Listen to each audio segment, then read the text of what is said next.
the flood survivor advocacy group that's in the Rosewood subdivision in Horry County, South Carolina. And Terri, homes are flooding right now, correct? Can you tell us a little bit more about that? Yes, we have. We actually have in the Rosewood Estates community in Socastee, which is Horry County, South Carolina. We have about 60 homes that repetitively have been flooding, and this has started in 2015. It's becoming increasingly. The impacts are more. This is the second time this year, and this is just from a rainfall, minor tropical storm, whatever, but nothing major here. We had no standing water, and we're located along the intercoastal waterway, which is what is overflowing now. So we have a small number of homes that actually have water inside them, that are ground level homes, that they're elevated low, that have water in them now, but the whole area is covered. As you can see, this is the top of the road at Cottonwood and Rosewood, and then there's one down at the other end, and then so everyone down below is covered in water.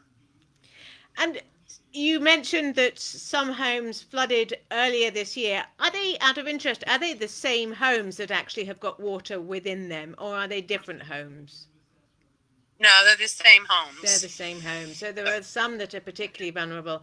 And you yourself, your home flooded out during Hurricane Florence, correct? Can you tell us a little bit more about that and the overall vulnerability of homeowners in the subdivision? Yeah, well, actually, my home flooded first after Hurricane Matthew, and that was where the waterway had went to 19 feet. I got 2 feet in my home, and then 2 years later, Hurricane Florence, that impact, the intercoastal waterway was at 22 feet, and I had 4 feet in my home. And in perspective, right now, we're gauging right under 18 feet as far as the waterway. So we're like right there. And you mentioned earlier that you thought that the water could get worse. Is that still the case right now, that in the next 12 hours it might actually get worse? Well, we're facing a king tide this evening, with the high tide. The intercoastal waterway is tidal, so it does rise slightly. The increase with full moons, king tides, it's all affected with it. So it right now we're at low tide. So this went down probably about 2 inches. Then this evening at high tide and coupled with the king tide, it should go back up to right under the 18 feet. And then we're hoping that that will be the peak, and it should die down going into Sunday. And so, I mean, residents, the 60 homeowners, who have been so severely impacted, it must be so stressful. How are you managing? What happens when you're in this circumstance? Well, in this, we're actually being impacted with the water per se. The response countywide and any statewide, whatever. There's no emergency management. There's no warning systems. So you're not given much to gauge off of. As a matter of fact, our USGS gauges at the waterway aren't even working properly and haven't been for 2 years. So you stress just on a general consensus as far as normal rainfall, and tropical storms exuberate that, and then you get into hurricanes, which we're just entering into hurricane season, which has been predicted to be one of the worst on record. So and we're not given anything. There was very little to offer during, the state's mitigation plans. They've done flood resiliency plans. They've done the governor's flood commission plan, and it's just all been planning, but planning for what? We're not hearing anything. We're not even getting results. We had Sherwood Designs and they're an international mitigation services company. They've done work all over the world in areas that have repetitive flooding and that are vulnerable. And so we're not even getting the results on those studies. And that's what's really frustrating, is that you really have no options. You couple everything in with economics and things like that. And this particular area is growing rapidly as far as development. As a matter of fact, our planning and zoning department has 3 years worth of developments already on the books in the works. So, they're clear cutting all of these lands that were natural wetlands. They're clear cutting them, they're filling them in, and they're building on top of them. And so all the older residential areas, particularly along the waterways, all the water's coming down on them, because that's the natural water flow, is to go into those tributaries. Right. And so I remember being told by you, I think, or Melissa, that the homes are not in the floodplain, or were not when you bought them. Is that correct? Absolutely. And as a matter of fact, we're still not in a floodplain. We're still in an X zone. This right here, this is an X zone. And this is what they classify as minor flooding. Right. It makes absolutely no sense. And I understand, there was some technicalities with FEMA and their flood mapping, and with our county in particular. I think they've had a lawsuit. Our county's had a lawsuit against FEMA, trying to get corrections made on those maps. Whatever minor corrections need to be made is still inexcusable to leave us laying here like this, because up until 2016, we never even really flooded. We had in 2015, it was the 100-year, 500-year, I don't even know what year flood, whatever. It was a flood. But until 2016, no one even started talking about, hey, we're in a flood zone. So, we weren't even given these hazards or anything. And so, that puts us in a position where the residents aren't able to access, the federal help, or through federal FEMA programs, because technically, I guess, we're non-compliant because we're not in a flood zone. Right. So, right. And it also means, of course, that residents who buy a new home in the neighborhood have little sense of warning. It's hard for them to know that the area is going to flood, unless, it's known that it's in a flood zone. Correct. And as a matter of fact, that's still happening today.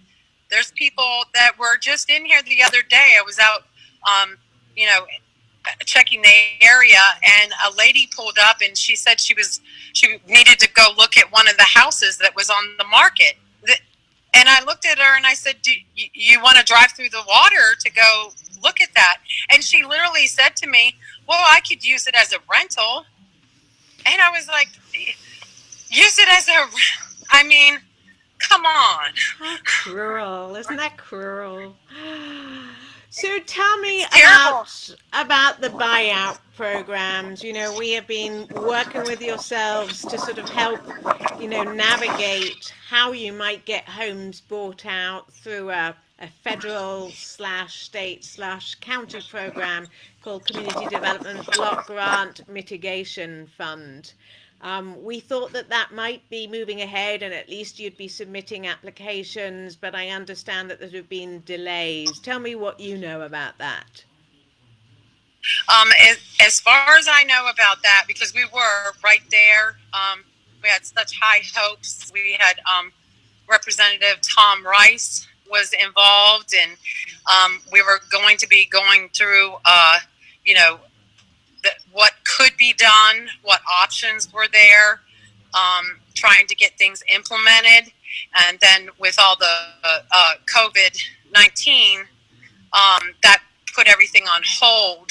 And from what I've gathered in asking where, could we move, since things have opened back up, if we could, where we stood with that. And I've been told that it's been basically put on hold and pushed on the back burner and possibly not even heard until the next couple of sessions.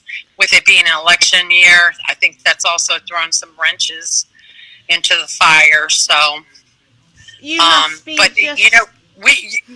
we know those programs are there for people, and they're very competitive, and so we just got to just try to keep punching through it and getting more people and awareness, and that we need to have options, because those options are there.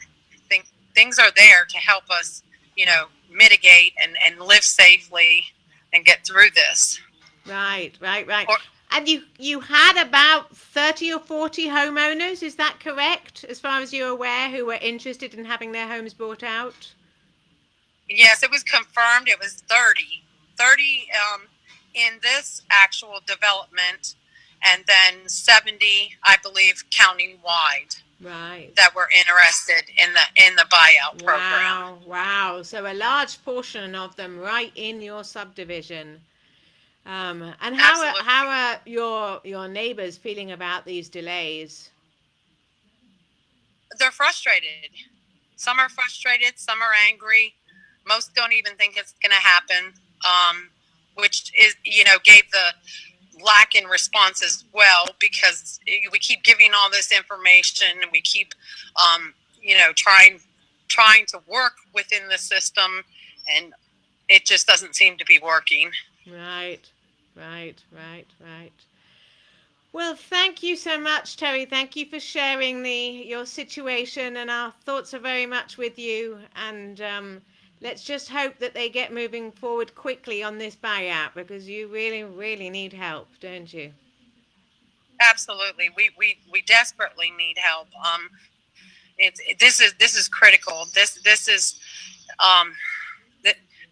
is about, not just money or any of that. I mean, this is critical. We have elderly people, and we just need some relief. We need some help. We need some assistance. I know it's out there, and I thank you so much for being there, with us and for us, and just trying to keep things, keeping us safe, and because we're vulnerable, and it's unfortunate, and I just appreciate you so much and your organization. Thank you. I appreciate it too, for your incredible work trying to, keep the residents together, keep them united, and not losing faith. So really, really appreciate your leadership and advocacy. Yeah, we're Rosewood Strong. Yay. Do you want to show your T-shirt? I have. Yay! Thank you. That says it all. I'm gonna. Thank you, love. Thank you.